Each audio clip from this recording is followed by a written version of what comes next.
di Desa Air Nusa, Dusun 1. 15 orang warga dilaporkan meninggal akibat tebing longsor menimbun permukiman penduduk di 2 desa di Pulau Serasan Natuna, Kepulauan Riau.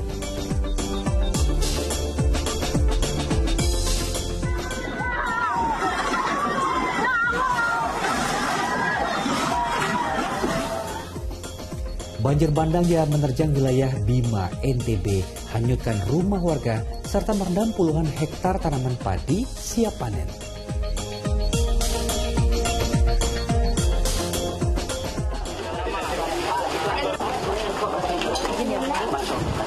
Mulai mengeluhkan sejumlah penyakit.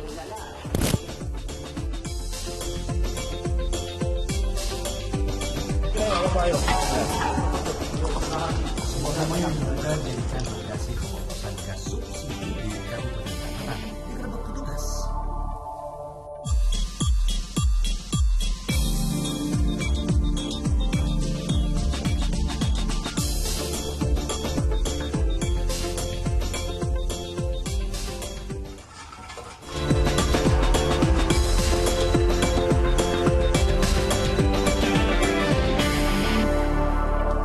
Halo, selamat pagi pemirsa. Kita bertemu lagi dalam Fokus Pagi edisi kali ini, Selasa 7 Maret 2023, bersama saya Jamie Darusman. Dan saya Sheila Palagraf. Kita mulai informasi yang pertama di Fokus Pagi pemirsa. Kawasan permukiman penduduk di Pulau Serasan, Kabupaten Natuna diterjang longsor setelah diguyur hujan deras beberapa hari terakhir. Sebanyak 15 orang warga ditemukan meninggal dunia akibat kejadian tersebut. Padamnya listrik serta akses jalan yang terputus jadi kendala proses evakuasi korban. Lokasi longsor di Desa Air Nusa, Dusun 1. Ini dari atas puncak di Pulau Serasan, Kabupaten Natuna, Kepulauan Riau, longsor serta menerjang 2 desa yakni Genting dan Pangkalan. Hujan deras yang mengguyur kawasan ini selama beberapa hari terakhir diduga menjadi salah satu pemicu terjadinya tanah longsor.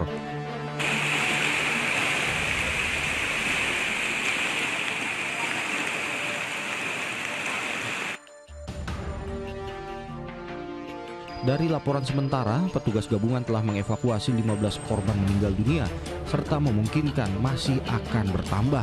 Padamnya listrik serta akses jalan yang terputus menjadi kendala proses evakuasi korban.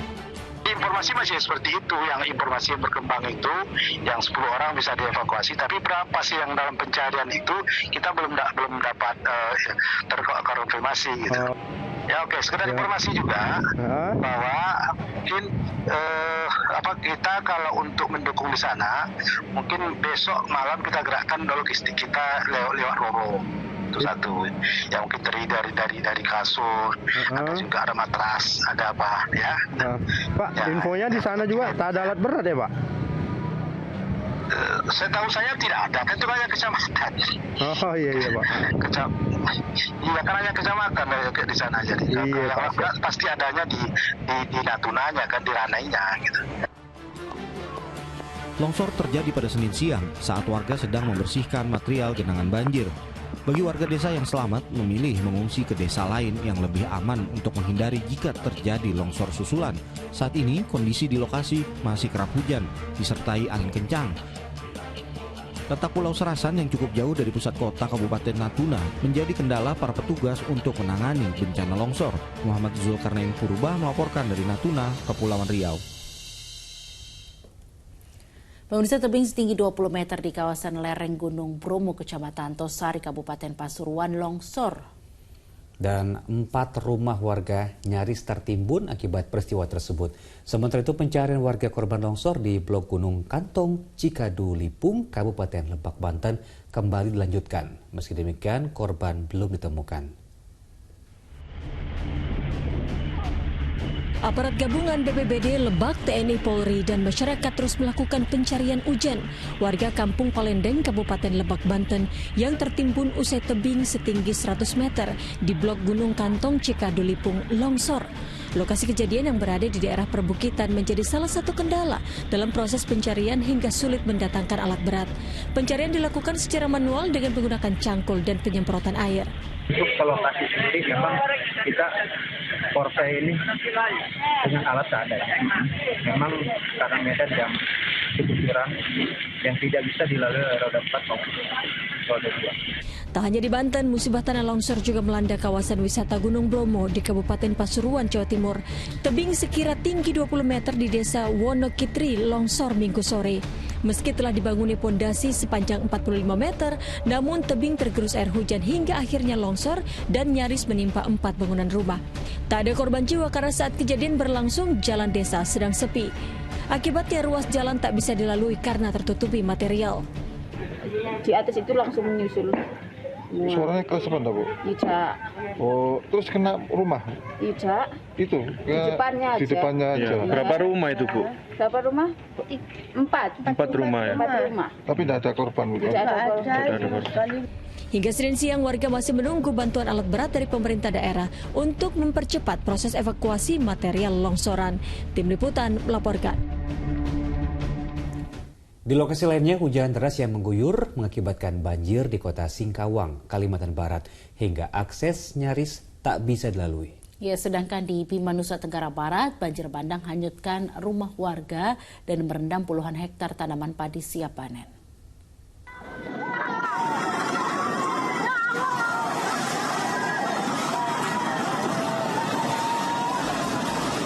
Rumah warga di Desa Pasa, Kecamatan Wawo, Kabupaten Bima, Nusa Tenggara Barat ini hanyut diterjang banjir bandang Senin pagi. Tingginya curah hujan membuat sungai Wawo yang mengalir di tengah permukiman tak mampu menampung debit air. Permukiman warga pun terendam banjir. Tak hanya itu, puluhan hektar lahan pertanian padi siap panen juga tergenang air sungai yang meluap. BPBD NTB mencatat banjir berdampak pada 14 desa di 7 kecamatan. Sedikitnya 166 keluarga kini mengungsi sementara. Mengirim beberapa personil untuk melakukan pertolongan terhadap korban, sekaligus membawa bantuan logistik berupa air mineral, mie instan, dan makanan siap saji. Hujan deras yang mengguyur kota Singkawang, Kalimantan Barat menyebabkan genangan air di ruas jalan Senin pagi. Anda nekat maka kalian akan seperti ini contohnya. Bahkan sejumlah ruas jalan terendam banjir hingga ketinggian 1 meter. Pengendara yang nekat melintas pun harus mendorong kendaraan mereka di tengah banjir yang mengepung.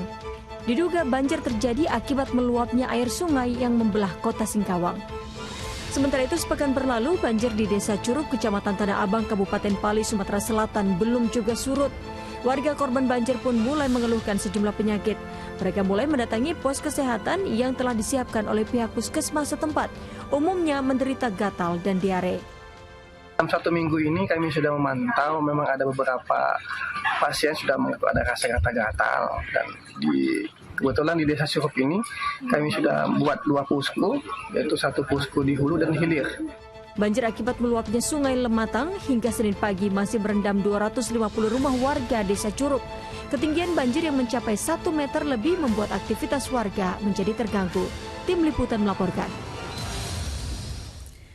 Pemirsa, angin puting beliung memporak-porandakan lapak pedagang pasar di kota Pekalongan, Jawa Tengah. Beruntung tak ada korban jiwa dalam peristiwa tersebut.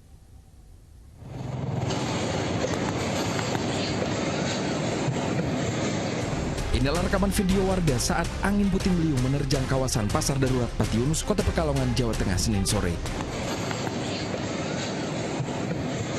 Kencangnya tiupan angin membuat sejumlah atap seng lapak pedagang dan barang jualan berterbangan. Menurut warga, angin puting beliung berputar-putar di kawasan pasar selama 2 menit.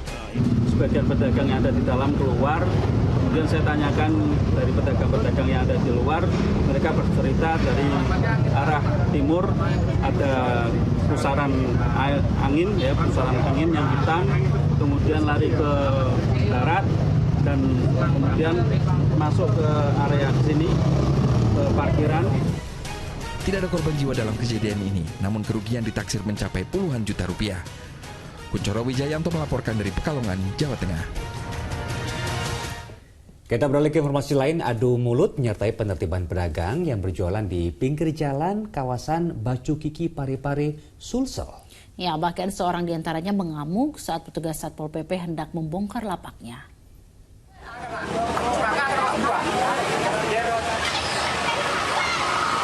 Pedagang ini langsung mengamuk saat petugas Satpol PP Kota Parepare, Sulawesi Selatan menertibkan lapaknya di sekitar pasar WKE Baju Kiki. Sejumlah pedagang lainnya juga menolak penertiban ini hingga terjadi adu mulut.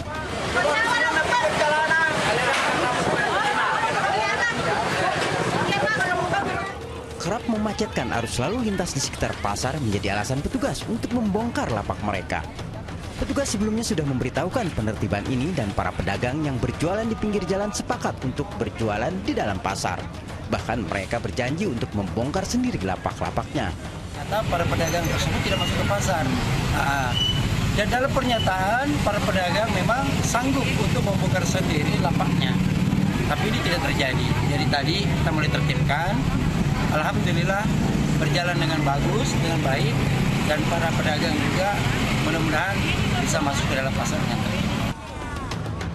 Setelah melalui dialog yang alot, para pedagang akhirnya bersedia untuk dipindahkan. Pemerintah kota telah menyiapkan lapak di pasar WKE untuk para pedagang tersebut. Suardi Gatang melaporkan dari Parepare, Sulawesi Selatan. Ya, masih di Sulawesi Selatan, pemirsa, ratusan orang warga Pulau Lai-Lai, Kota Makassar berunjuk rasa di Pantai Losari menolak adanya reklamasi. Selain berorasi, mereka juga membentangkan spanduk raksasa berukuran 30 meter bertuliskan penolakan reklamasi. Dengan menggunakan sejumlah perahu kayu, ratusan warga Pulau Lai-Lai menggelar unjuk rasa tolak reklamasi yang dilakukan pengembang dan pemerintah Provinsi Sulawesi Selatan di pesisir Pulau Lai-Lai Senin siang. Dalam unjuk rasa, warga menggelar parade laut mengelilingi perairan Makassar, berorasi dan membentangkan spanduk raksasa berukuran 30 meter. Ya, unjuk rasa sebagai bentuk penolakan terhadap rencana reklamasi di pesisir Pulau Lai-Lai karena dianggap dapat mengancam ruang penghidupan bagi masyarakat pesisir.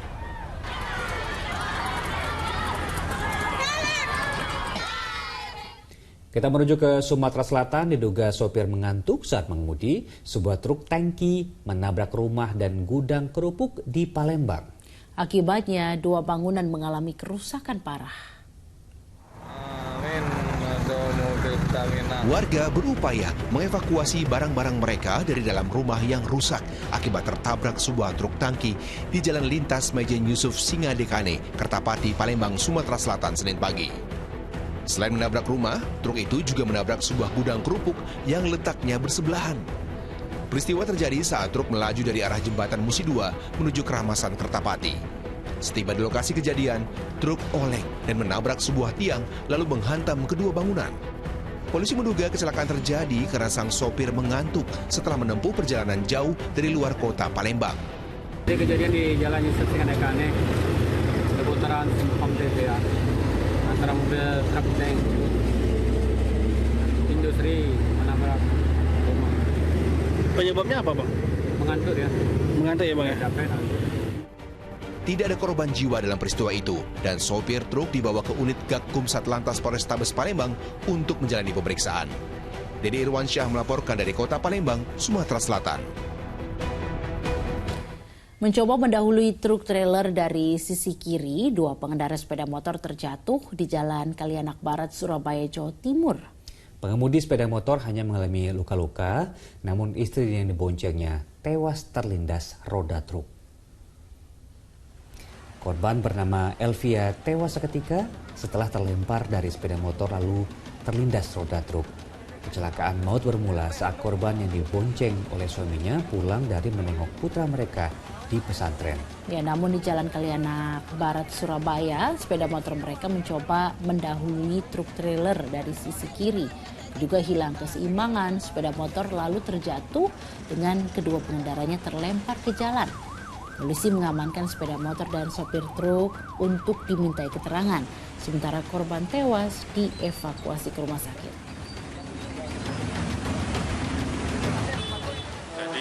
Lebih duluan trailer, R2 ini berusaha menyalip dari sebelah kiri. Dari sebelah kiri, namun dia turun ke aspal, akhirnya waktu naik ke atas aspal lagi terpleset dan istrinya jatuh agak ke kanan, akhirnya terlindas ban trailer yang...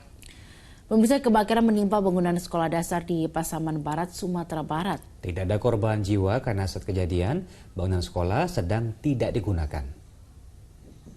Ya Allah ya Tuhan. Mohon bantuannya pemadam kebakaran. Kobaran api dengan cepat melahap sejumlah ruangan di SD Negeri 26 Talamau, Kabupaten Pasaman Barat. Sebagian atap kelas yang terbakar pun runtuh.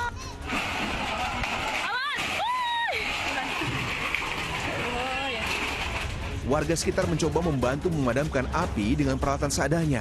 Sebagian lainnya membantu memindahkan barang-barang.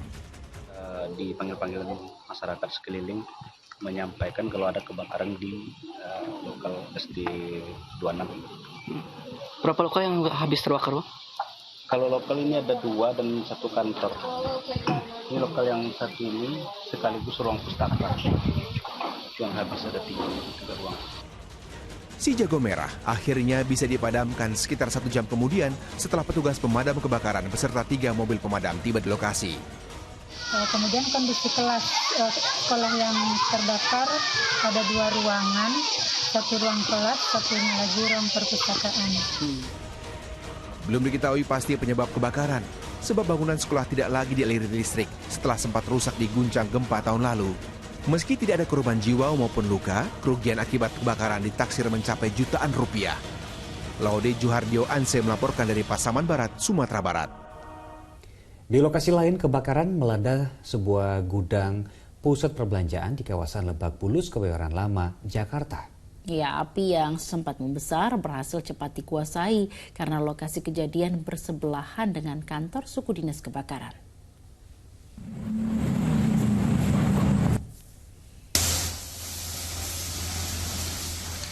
Gudang pusat perbelanjaan di Lebak Bulus, Jakarta Selatan, Selasa dini hari ludes terbakar. Banyaknya material mudah terbakar membuat dengan cepat api membesar. Namun posisi kebakaran yang bersebelahan dengan kantor suku dinas kebakaran Jakarta Selatan membuat api dengan cepat dikuasai. Sebanyak 11 unit mobil damkar dikerahkan dan berhasil memadamkan api. Bahwa penyebab kebakaran hingga kini masih diselidiki.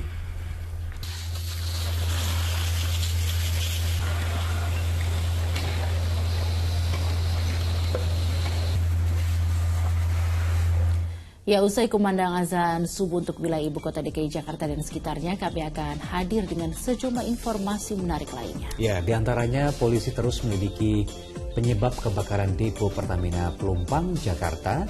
Diantaranya dengan memeriksa belasan orang saksi. Tetap di Fokus Pagi.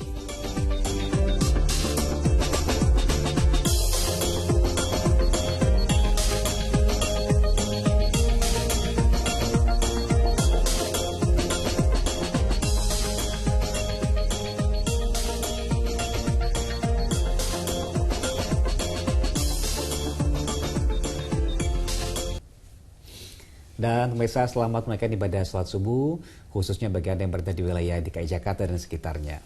Ya, kita lanjutkan informasi di Fokus Pagi.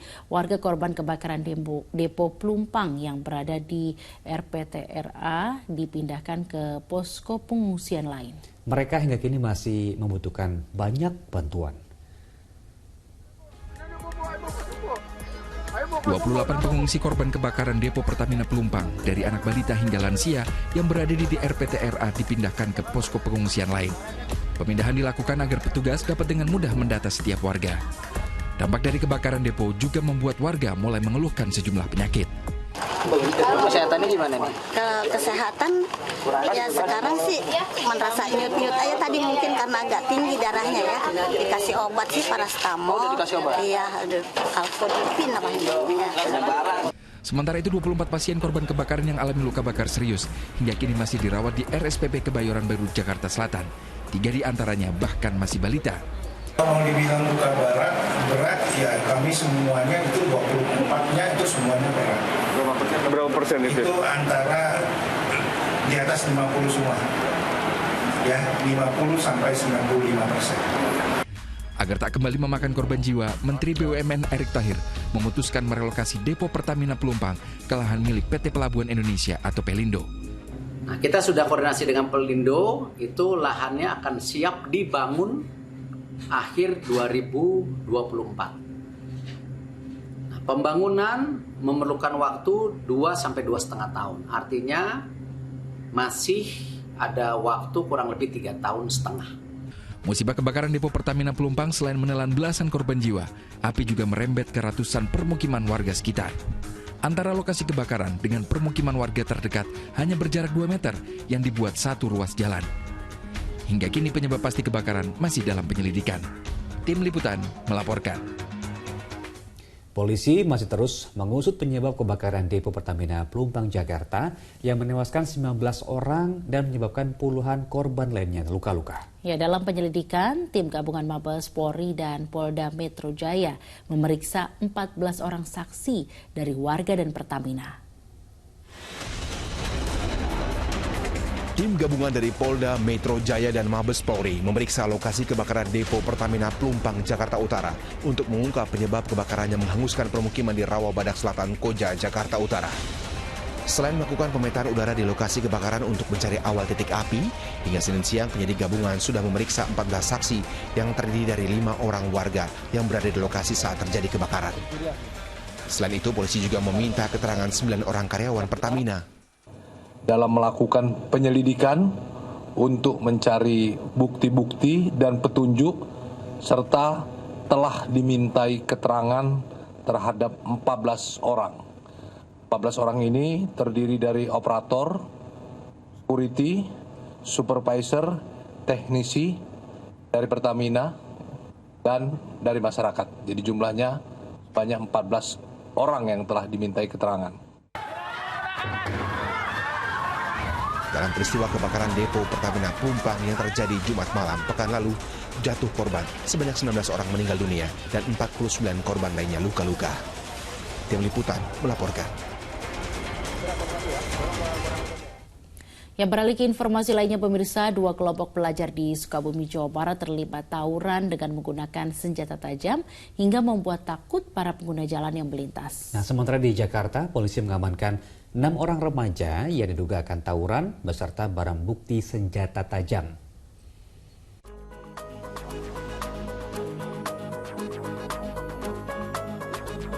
Dari rekaman kamera pengawas terlihat kelompok remaja yang terlibat tawuran di 2 lokasi berbeda di wilayah Jakarta Timur. Mereka bahkan membakali diri mereka dengan senjata tajam saat mencari kelompok remaja lainnya untuk tawuran. Berbekal rekaman video, tim perintis presisi Polrestro Jakarta Timur yang berpatroli berhasil mengamankan sekelompok remaja yang nekat tawuran di malam hari. Dari hasil pengejaran, polisi meringkus 6 remaja beserta 1 senjata tajam jenis celurit.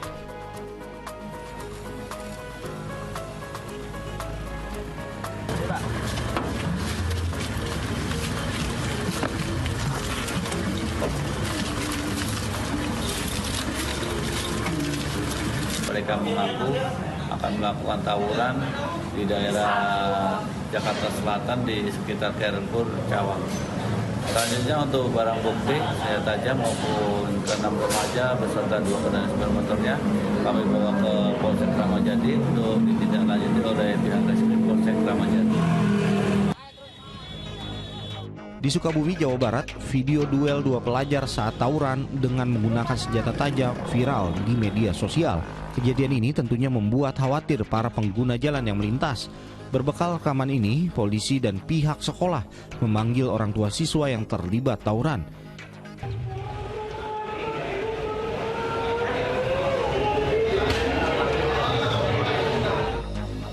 Di depan orang tuanya, mereka yang terlibat tawuran meminta maaf serta berjanji tidak akan mengulangi lagi. Triwibowo dan Asepdi melaporkan dari Jakarta dan Sukabumi, Jawa Barat. Dunia pendidikan kembali tercoreng menyusul adanya perundungan yang melibatkan sejumlah pelajar bahkan di beberapa daerah. Ya, di Maros, Sulawesi Selatan, seorang siswi SMP menjadi korbannya hingga mengalami trauma.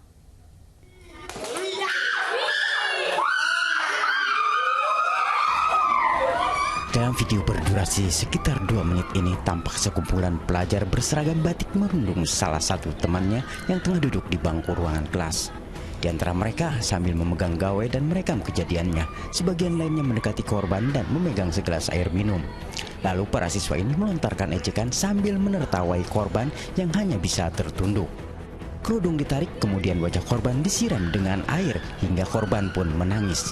Sedangkan siswa lainnya yang berada di dalam ruang kelas tidak berusaha mencegah perundungan ini. Bahkan mereka asik menonton sambil menertawai korban. Perundungan di sebuah SMP negeri di Bantimurung terjadi 1 Maret lalu, usai jam istirahat saat siswa menunggu guru datang. Pihak sekolah memastikan peristiwa tersebut sudah ada penyelesaian secara kekeluargaan atau dengan jalan damai. Semua yang terlibat bullying itu dipanggil di ruang BK, kemudian ditangani langsung oleh guru BK. Dibuatkan perjanjian, bikin pernyataan, perjanjian, kemudian dinasihati. Ini kan nasihat. Kemudian yang kemudian berujung clear, damai di situ selesai. Di Pasuruan, Jawa Timur, polisi menetapkan 3 pelajar dan 1 orang pria dewasa sebagai tersangka perundungan terhadap seorang pelajar SMP swasta. Perundungan Rabu pekan lalu itu sempat menyedot perhatian masyarakat luas lantaran mereka unggah ke media sosial. 3 tersangka merupakan teman sekolah korban mendekam di tahanan khusus anak, sedangkan tersangka dewasa menjalani penahanan di sel umum. Sakit hati para tersangka terhadap korban dan kurang aktifnya korban di grup WhatsApp diduga menjadi pemicu perundungan tersebut. Lagi karena ada 3 anak yang statusnya di bawah umur, kita akan berikan fasilitas sebagaimana yang diatur di dalam sistem peradilan anak, seperti dipisahkan selnya, kemudian juga pemeriksaannya nanti oleh Polwan dan lain sebagainya. Tentunya itu menjadi kewajiban kami dari pihak kepolisian untuk memenuhi hak-hak korban maupun tersangka.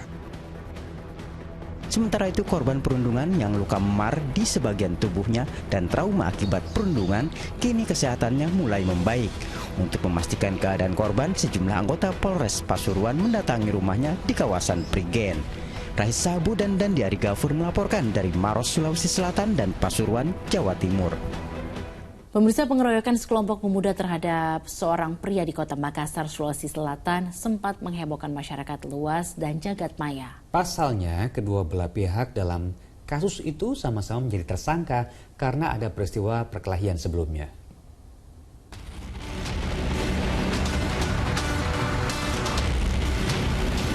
Rekaman video CCTV pengeroyokan terjadi beberapa waktu lalu di kawasan Kasih-Kasih, Rapocini, Kota Makassar.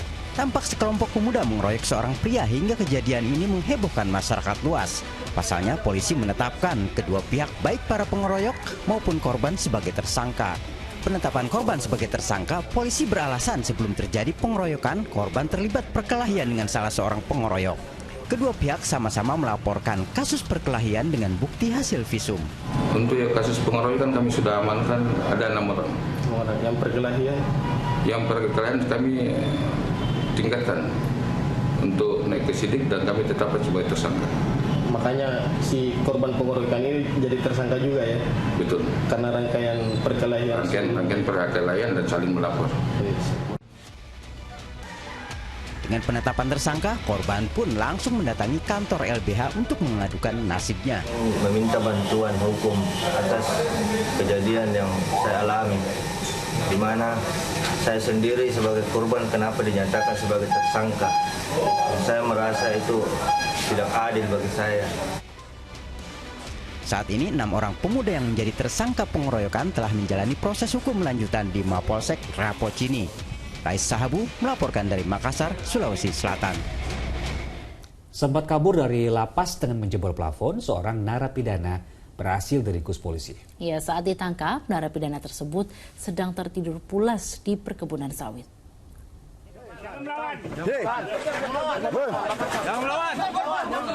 Inilah detik-detik penangkapan Sultan, narapidana yang kabur dari lapas kelas 2A, Tua Tunu, Pangkal Pinang, Bangka Belitung. Napi kasus pencurian dengan pidana 1 tahun penjara itu sebelumnya kabur dari lapas dengan memanjat tembok dan menjebol plafon. Namun pelariannya berakhir setelah diringkus saat tertidur pulas di sebuah pondok perkebunan sawit di Lubuk Besar, Kabupaten Bangka Tengah. Meski sempat melawan dengan sebilah parang dan gunting, pria berusia 25 tahun itu tak berkutik lantaran sudah dikepung petugas. Kami mendapatkan narapidana ini di dalam keadaan tidur dengan menggunakan sebuah senjata tajam jenis parang dan gunting.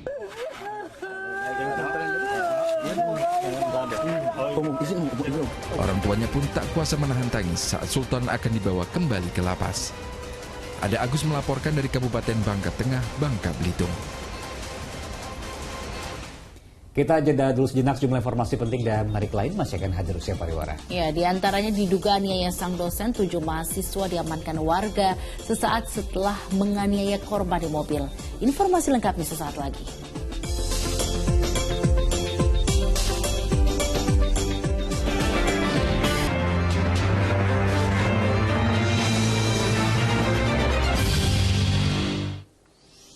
Ya, Anda kembali di Fokus Pagi bersama dengan saya Sheila Baladraf.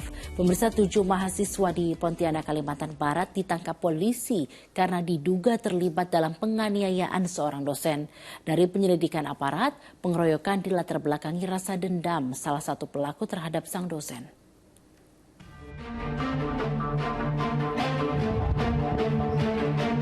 Video amatir ini merekam detik-detik warga mengamankan 7 mahasiswa saat diduga melakukan pengeroyokan terhadap seorang dosen salah satu perguruan tinggi di Kalimantan Barat di dalam mobil. Korban yang pulang mengajar disergap pelaku dan dimasukkan ke dalam mobil. Dari penyelidikan sementara, diduga motif penganiayaan berlatar belakang sakit hati dan dendam salah satu pelaku pada sang dosen. Berawal dari adanya dendam dari salah satu tersangka inisial G terhadap korban. Nah, pada saat korban melintas di jalan itu, di TKP, dicegat, lalu disekap, lalu sempat dipukul. Akibat penganiayaan, korban kini harus mendapatkan perawatan di rumah sakit.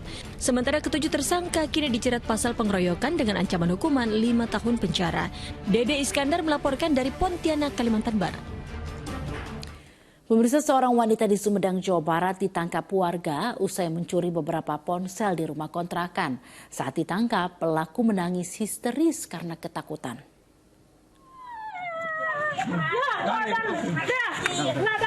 Sambil menangis histeris, wanita ini terus minta ampun kepada warga usai tertangkap mencuri ponsel dan uang tunai. Wanita bernama Yani itu beraksi di rumah kontrakan di kawasan Cipadung, Kecamatan Sumedang Utara, Sumedang, Jawa Barat pada Senin pagi. Meski awalnya tak mengaku, namun Yani tak berkutik setelah warga menemukan 6 ponsel curian di tas miliknya. Aksi pelaku terungkap setelah anak salah satu korban menangis lantaran ponselnya hilang pada pagi hari.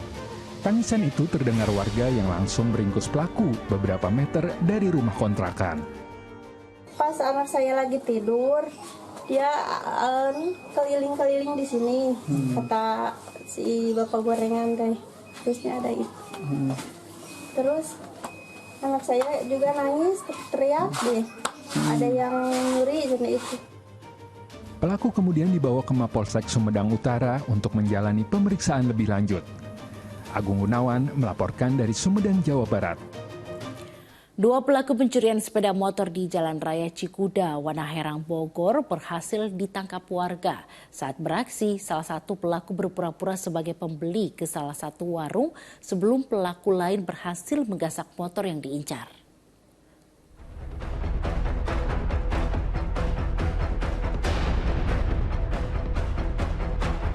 Aksi komplotan 2 pelaku pencurian sepeda motor ini terekam CCTV di Jalan Cikuda, Wanaherang, Kabupaten Bogor, Jawa Barat.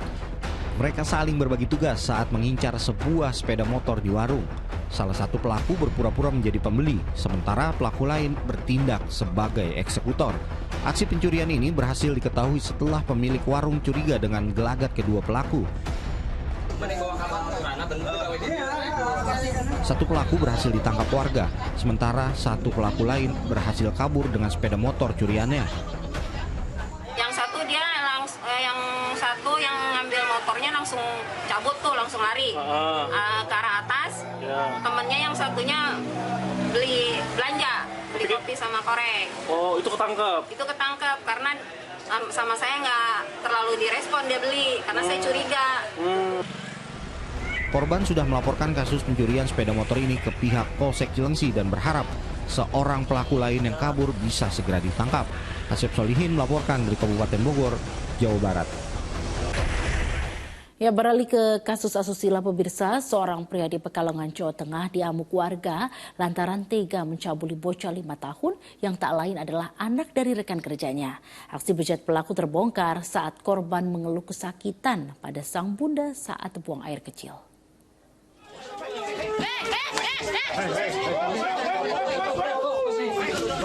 Emosi warga Tegalontar, Pekalongan, Jawa Tengah tak tertahankan hingga menghujani pria berinisial C yang diduga telah mencabuli seorang bocah berusia 5 tahun.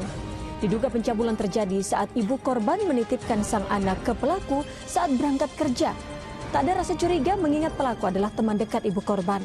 Dugaan pencabulan terungkap ketika korban mengeluh sakit saat buang air kecil. Bejatnya lagi, dari pemeriksaan polisi terungkap, aksi pencabulan itu telah dilakukan sebanyak 2 kali.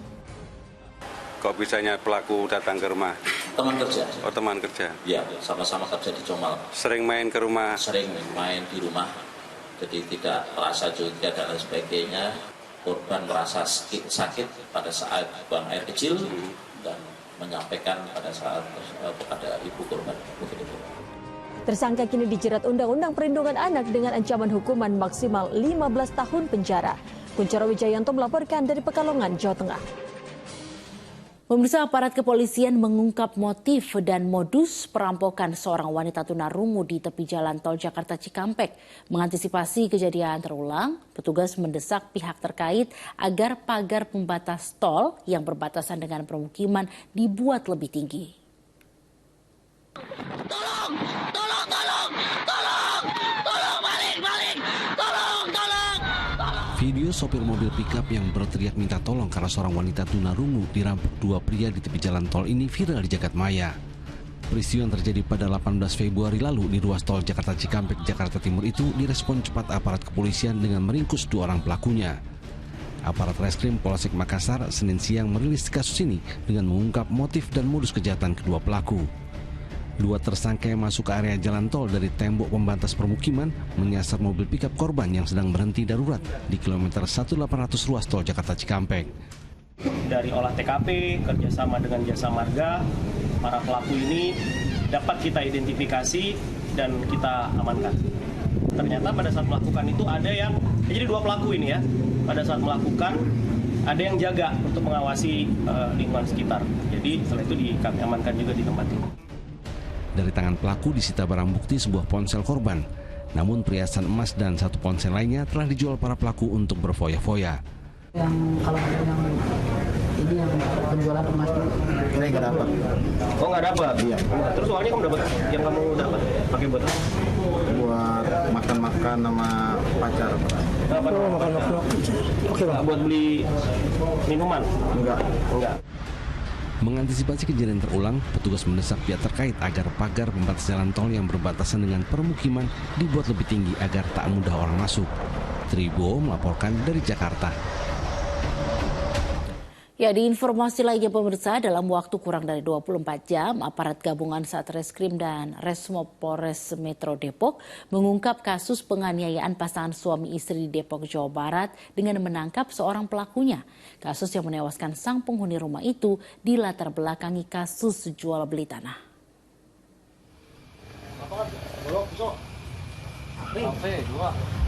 Aparat gabungan Satreskrim dan Resmo Polres Metro Depok meringkus Ahmad dari tempat persembunyiannya di kawasan wilayah Tugu Macan, Bojonggede, usai melakukan penganiayaan dan pembunuhan terhadap pasangan suami istri di BJ Depok. Ia juga dikirim polisi untuk mencari sejumlah barang bukti. Satu lagi. Nah, dapat 1 noh. BB-nya. Polisi terpaksa melumpuhkan tersangka dengan timah panas lantaran berupaya melarikan diri. Kepada penyidik, tersangka mengaku aksi penganiayaannya dilakukan lantaran kesal terhadap korban yang tak kunjung memberikan uang muka atas penjualan tanah yang telah mereka sepakati. Dengan sebilah besi, pelaku menghabisi nyawa korban dan menganiaya istrinya. Awal dari pelaku ini adalah merupakan buruh harian lepas ya, tukang dulu, sempat bekerja di tempat korban. Pada tanggal 27 Februari sebelumnya, pelaku ingin menjual tanahnya, kemudian memberikan sertifikat kepada korban dan dijanjikan akan diberikan uang sejumlah 300 juta dan DP-nya akan bisa diambil besok. Akibat perbuatannya, pelaku dijerat dengan pasal berlapis, yakni pasal 340, pasal 338 dan pasal 351. Pekan lalu, warga perumahan Agung Lestari, Kota Depok, Jawa Barat digemparkan dengan ditemukannya pasangan suami istri yang bersimbah darah di dalam rumahnya. Sang suami tewas dengan penuh luka di ruang tamu, sementara sang istri mengalami luka di bagian kepala. Nahyudi melaporkan dari Depok, Jawa Barat.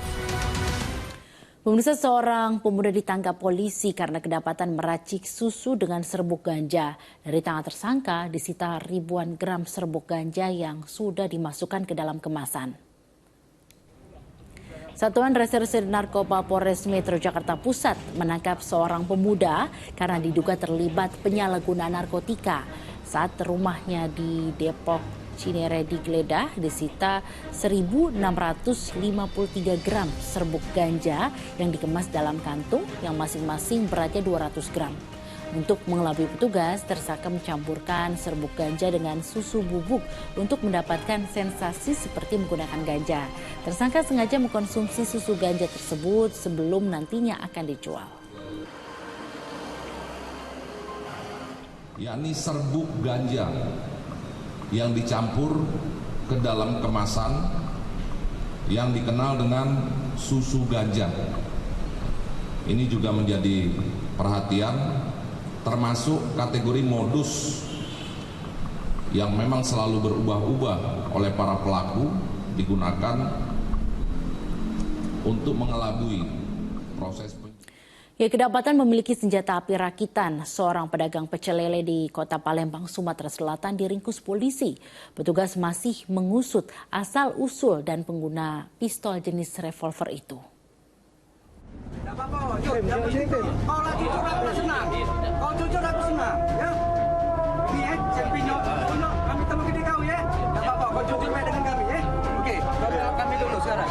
Anggota tim unit pidana umum Polrestabes Palembang langsung menginterogasi pria pemilik warung pecel lele di Jalan Radial, Bukit Kecil Palembang, Sumatera Selatan. Karena saat petugas menggeledah tempat itu, didapati sepucuk pistol revolver rakitan beserta 5 butir pelurunya di dalam lemari pakaian sang pemilik warung. Pistol tersebut sudah dikuasai oleh tersangka selama 2 tahun terakhir. Terungkapnya kepemilikan senjata api ilegal itu setelah polisi mendapat laporan dari warga. Kini petugas masih mendalami dugaan pistol itu digunakan dalam tindak kejahatan atau tujuan lain. Pada saat kita mendapatkan informasi masyarakat, kita langsung melakukan penggeledahan di situ dan kita dapatkan 1 senjata api rakitan ditambah 5 peluru. Sampai saat ini kita masih dalam proses pengembangan. Apakah ini pernah dilakukan untuk melakukan kejahatan atau tidak? Karena kepemilikan pistol ilegal, tersangka dijerat dengan Undang-Undang Darurat yang ancaman sanksi maksimalnya 15 tahun penjara. Dedi Irwansyah melaporkan dari Kota Palembang, Sumatera Selatan. Sebuah rumah yang diduga jadikan lokasi pengoplosan gas subsidi di Kabupaten Tangerang, Banten digerebek petugas. Informasi lengkapnya sesaat lagi di Fokus Pagi bersama dengan rekan saya Jamie Darusman.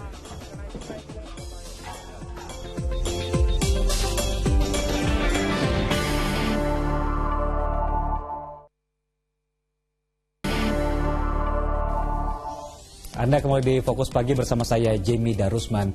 Polisi menggerebek sebuah rumah yang dijadikan lokasi pengoplosan gas subsidi 3 kg ke tabung gas 12 kg di Kabupaten Tangerang, Banten. Selain mengamankan 5 orang pelaku, polisi juga menyita ratusan tabung gas 12 kg oplosan.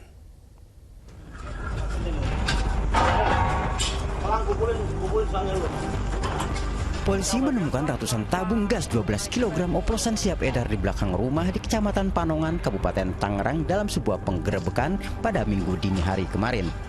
Selain menyita ratusan tabung gas 12 kg oplosan, polisi juga mengamankan 5 orang saat sedang melakukan pengoplosan tanpa perlawanan.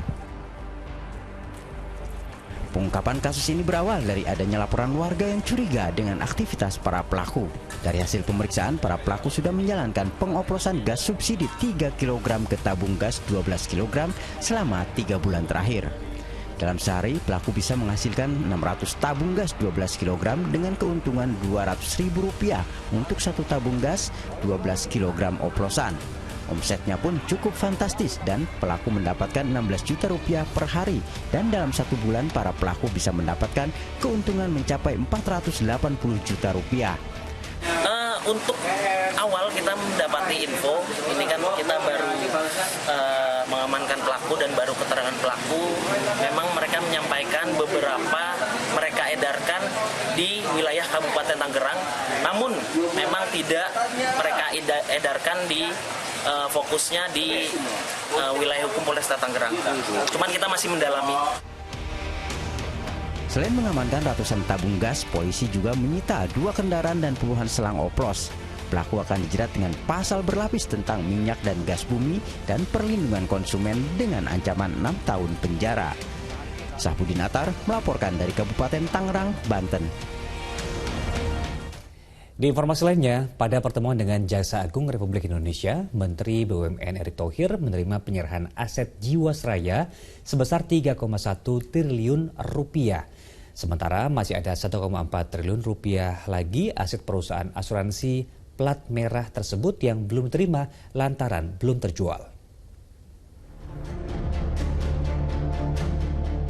Menteri BUMN Erick Thohir menggelar pertemuan dengan Jaksa Agung RI ST Burhanuddin di Kejaksaan Agung atau Kejagung untuk penyelarasan data dan penyelesaian administrasi kasus perusahaan Jiwasraya maupun Waskita lantaran banyak berdampak pada publik. Erick menyebut pada pertemuan ini Kejagung turut menyerahkan aset perusahaan asuransi berplat merah ini berupa surat berharga sebesar 3,1 triliun rupiah, sementara untuk sisanya sebesar 1,4 triliun rupiah masih dalam proses. Selama kurun waktu dari September 2021 hingga Januari 2023, total pemulihan aset Jiwasraya senilai 3,1 triliun rupiah berakar dari uang rampasan, penjualan lelang, penjualan langsung, penjualan efek, pencairan reksadana hingga penetapan status pengguna. Tentu kami pun dari Kementerian BUMN sangat mendukung posisi Pak Jaksa Agung. Karena itu penyelesaian administrasi secara menyeluruh ini kita sinkronisasi lagi. Karena jangan sampai ya yang sudah proses jalan bagus, sudah hampir 2 tahun yang Jiwasraya, nah tetapi crucialnya 6 bulan ke depan ya yang sangat penting. Waskita juga seperti itu, sudah berjalan tetapi juga ada konteks-konteks yang harus dituntaskan. Bersih-bersih BUMN. Antara lain mungkin penyelesaian aset-aset Jiwasraya yang ini cukup menarik dan cukup yang berhubungan dengan masyarakat luas. Kemudian juga tentang bagaimana BUMN Waskita ke depan. Dan lain-lain, banyak yang kami bicarakan tadi. Pada pertemuan dengan Jaksa Agung RI ini juga Menteri BUMN Erick Thohir memberi kode adanya skandal baru dari bidang keuangan yang akan didalami Kejagung. Rencananya kasus ini akan segera diungkap paling lama 2 pekan ke depan setelah pendalaman kasusnya. Cira Caniago dan Ahmad Hilman melaporkan dari Jakarta. Dalam kasus penganiayaan terhadap anak pengurus GP Ansor, polisi pasca meningkatkan status AG sebagai anak yang berkonflik dengan hukum. Kuasa hukumnya pun segera mendatangi Unit Perempuan dan Perlindungan Anak Ditreskrimum Polda Metro Jaya untuk berkonsultasi tentang peningkatan status kliennya itu.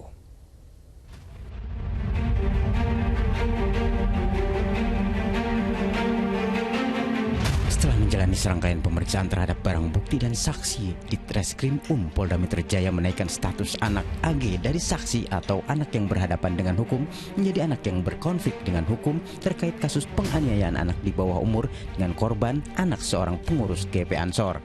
Dalam kesempatan berkonsultasi ke Unit Perempuan dan Perlindungan Anak di Treskrim Polda Metro Jaya, kuasa hukum AG memastikan pihaknya telah memberitahu kliennya mengenai peningkatan status hukum tersebut.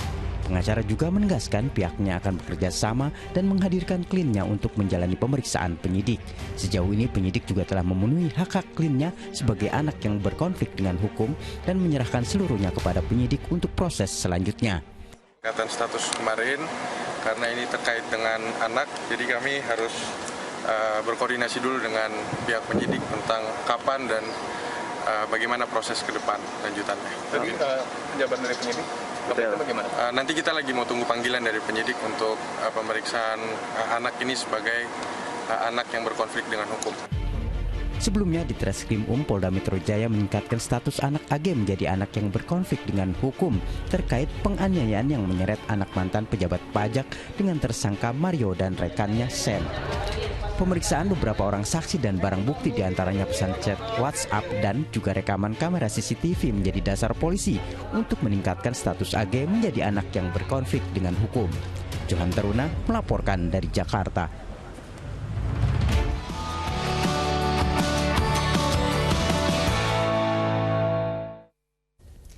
Pemirsa, mendekati Ramadan, harga beras di Kabupaten Goa, Sulawesi Selatan terus merangkak naik. Sementara di Rembang, Jawa Tengah, harga cabai rawit merah juga masih tinggi, menembus Rp65.000 per kilogram.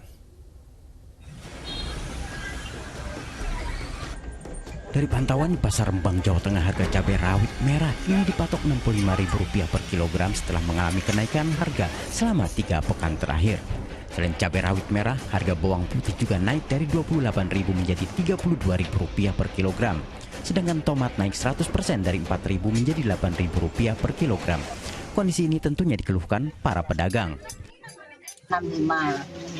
Sebelumnya berapa itu, Pak? Sebelumnya 60. Harga termurah sempat berapa?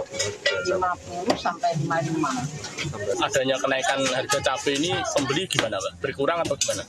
Ya biasanya setengah-setengah, ya sekarang cuma berapa, 3 on gitu. Mendekati Ramadan, harga beras di Kabupaten Goa, Sulawesi Selatan juga terus merangkak naik. Seperti di Pasar Minasa Maupa, beras medium yang tadinya seharga Rp7.000 kini menjadi Rp11.000 per liternya. Sementara untuk beras premium yang tadinya dibanderol Rp10.000 naik menjadi Rp11.000 per liternya. Harga ini diprediksi akan terus naik hingga memasuki bulan suci Ramadan. Arif Nur dan Andi Muhammad Sardi melaporkan dari Rembang, Jawa Tengah dan Kabupaten Goa, Sulawesi Selatan.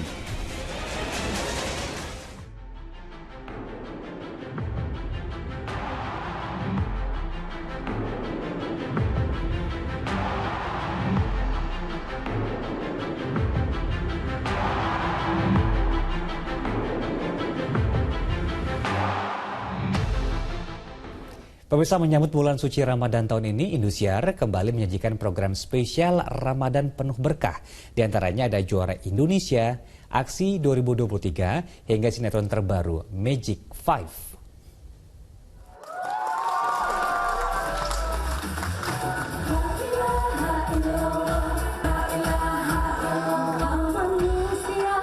Ya, ini dia penampilan Magic 5 dengan lagu berjudul Bertauhid. Lagu ciptaan Rian Widarianto ini mengisahkan bahwa setiap orang harus berusaha walau banyak rintangan dan tiada Tuhan selain Allah Subhanahu wa taala tempat meminta pertolongan.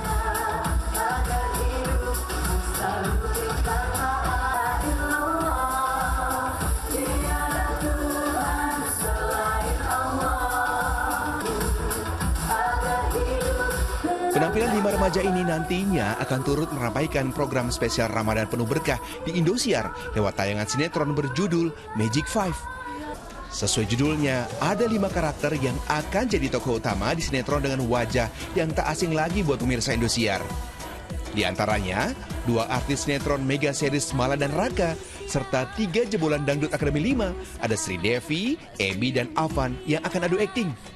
Bangga dipercaya sama Bu Siwi, dipercaya sama Bu Sonia, dipercaya sama Indosiar dan juga MKF, itu suatu hal yang harus dibanggakan banget. Betul banget. Karena kita udah diberi kepercayaan, kita harus fokus juga, tetap fokus, dan pokoknya kita bakal tunjukin yang terbaik. Selain Magic 5, selama bulan Ramadan, Indosiar juga akan menyuguhkan program-program unggulan dan menarik lainnya. Terus kemudian dari mulai sahur sampai pokoknya sampai malam hari itu kita akan hadirkan program yang benar-benar keren gitu. Jadi kalau kita lihat kan mulai dari sahur itu adalah dengan aksi, kemudian ada program news nanti dengan isinya ada Ramadan Asik, kemudian kita menampilkan sesudah itu program baru yaitu kuis cerdas cermat juara Indonesia atau lomba cerdas cermat ya juara Indonesia. Kemudian nanti ada Magic 5 di sore hari menjelang buka puasa. Kemudian pada saat kultum kita isi dengan Syihab and Syihab, Pak Kures sama Mbak Nana. Kemudian setelah itu ada sinetron atau mega series baru kami yaitu Cinta yang Tidak Sederhana. Setelah itu nanti kita tetap BRI Liga 1 akan tayang, kemudian mega film Asia, lalu Aksi. Jadi ini lengkap banget.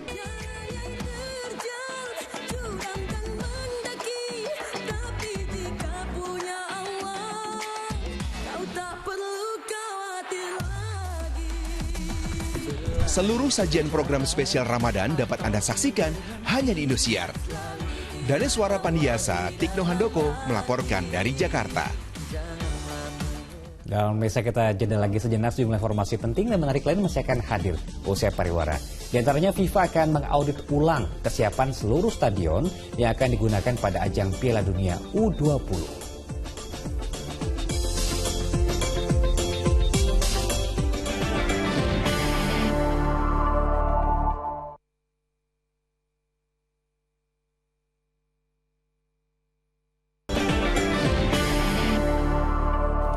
Terima kasih sudah kembali di Fokus Pagi bersama saya Jamie Darusman. Dan saya Sheila Badraf. Pemirsa, pemerintah resmi memberikan bantuan atau subsidi pembelian kendaraan bermotor listrik berbasis baterai, yakni motor dan mobil listrik per 20 Maret mendatang. Di tahun 2023, subsidi diberikan untuk 200.000 unit motor listrik dan 35.900 unit mobil listrik.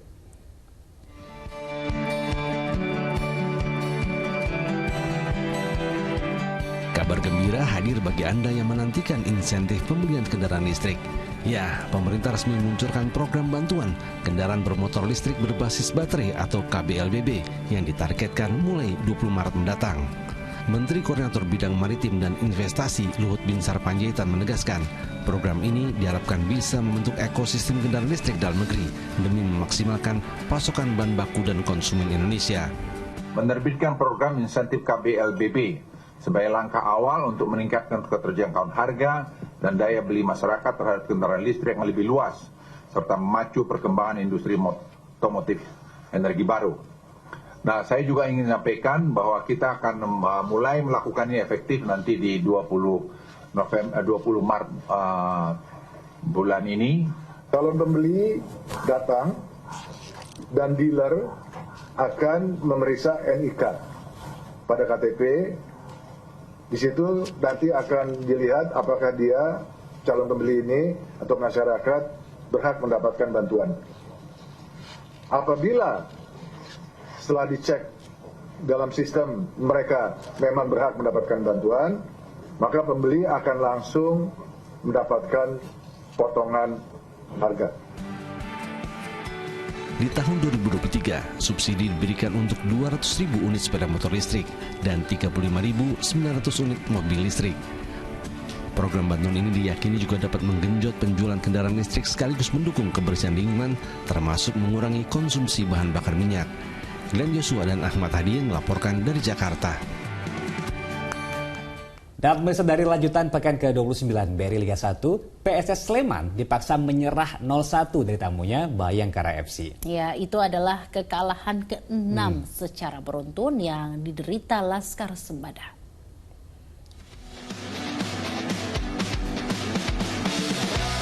Bermain di kandang sendiri, PSS Sleman tampil menyerang sejak menit awal saat melawan Bayangkara FC Senin sore. Tercatat di 10 menit pertama, tim besutan Seto Nurdiantoro banyak menciptakan peluang, namun tak berbuah gol. Serangan tim Elang Jawa berlanjut di babak kedua, salah satunya lewat Yeven Bokasvili yang tak menemui sasaran. Lalu asik menyerang, tuan rumah justru kebobolan di menit 69.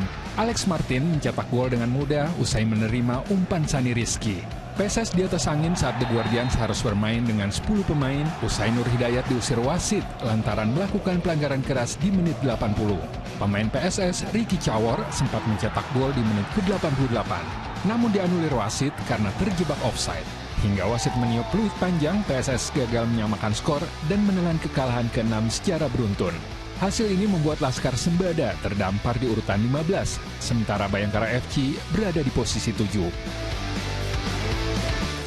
Sementara itu, klub Persita bertekad memberikan kejutan saat menghadapi tuan rumah Bali United di Stadion Mangkuwo Harjo, Sleman, Yogyakarta. Sementara itu, absennya sejumlah pemain pilar PSIS tidak akan membuat Madura United lengah saat hadapi Laskar Mahesa Jenar di Stadion Jatidiri Semarang sore nanti.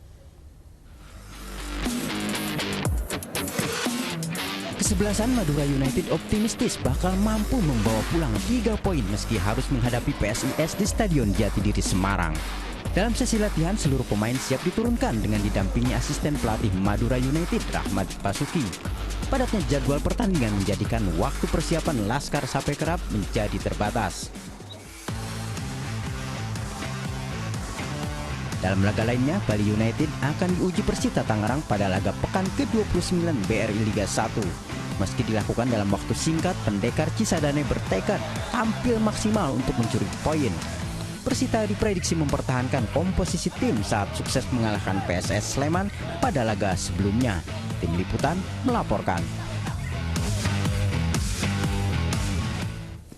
Pemirsa, FIFA akan mengaudit ulang kesiapan seluruh stadion yang akan digunakan pada ajang Piala Dunia U20 bulan Mei mendatang. Ya, ini jika dari ke-6 stadion ada yang dinyatakan tidak siap, maka FIFA akan menganulir stadion bersangkutan.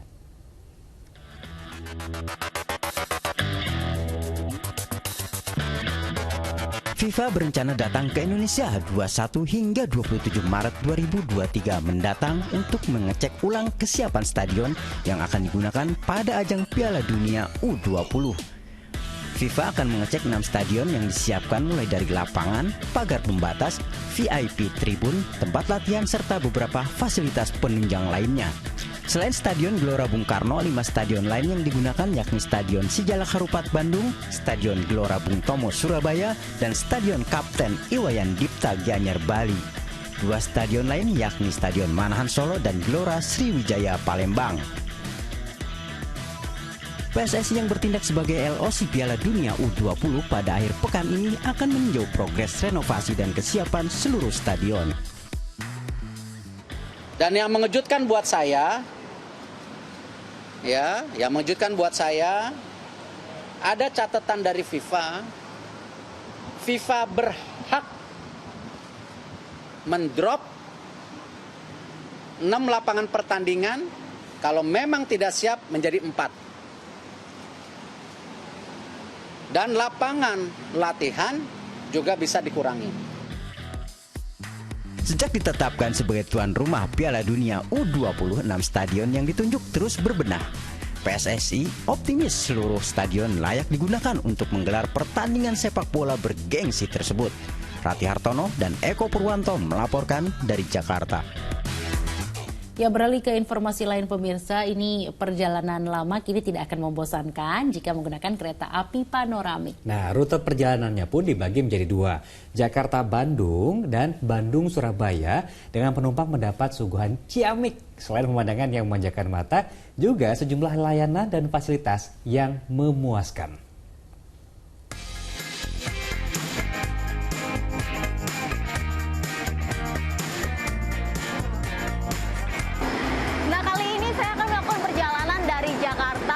Bandung dengan menggunakan kereta yang viral, apalagi kalau bukan kereta panoramik. Nah, seperti inilah suasana saat berada di dalam kereta api panoramik. Terlihat bagus sekali karena salah satu yang menarik dari kereta ini terdapat kaca yang sangat besar sekali, kiri, kanan, dan juga atasnya. Nah, tak perlu khawatir karena kaca ini pun tahan panas dan juga tahan pecah. Jadi pengunjung atau penumpang kereta api ini dapat menikmati perjalanan mereka dari Jakarta-Bandung sambil menikmati pemandangan yang terlihat, wah, sangat ciamik sekali. Jadi emang benar-benar experience yang baru banget buat aku tentunya dan pastinya buat kita semua, dan secara servis itu oke banget. Tentu saja selain adanya kaca besar di kanan kiri dan juga atas, berbagai fasilitas seperti lorong yang megah, kemudian ada toilet yang bersih dan nyaman, serta ada fasilitas snack dan juga makan siang bagi para penumpang. Wih, tentu banget ini. Untuk perjalanan saya kali ini sangat menarik.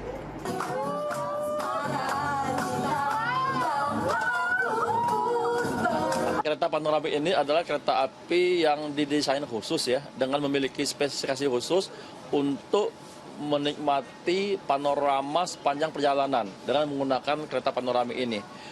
Nah, akhirnya saya sampai juga di Bandung. Terima kasih banyak kakak-kakak. Dari Bandung, Tabita Putri Dede Fendi melaporkan. Seru ya, jadi makin luas gitu ngeliat pemandangan. Iya, jadi nggak sabar nih mau buru-buru cobain akhir pekan ini. Bisa nyobain yang Jakarta-Bandung. Iya, atau mungkin Bandung-Surabaya. Ada 2 rute ya? Iya, betul. Dan pemirsa, laporan tadi sekaligus menutup kebersamaan kita dalam Fokus Pagi hari ini. Usai Fokus Pagi, jangan lewatkan untuk menyaksikan program Ratapan Buah Hati. Mewakili teman-teman redaksi yang bertugas, saya Jimmy Darusman dan Sheila Bladraf, kami pamit undur diri. Selamat pagi, selamat mulai aktivitas Anda, dan sampai jumpa.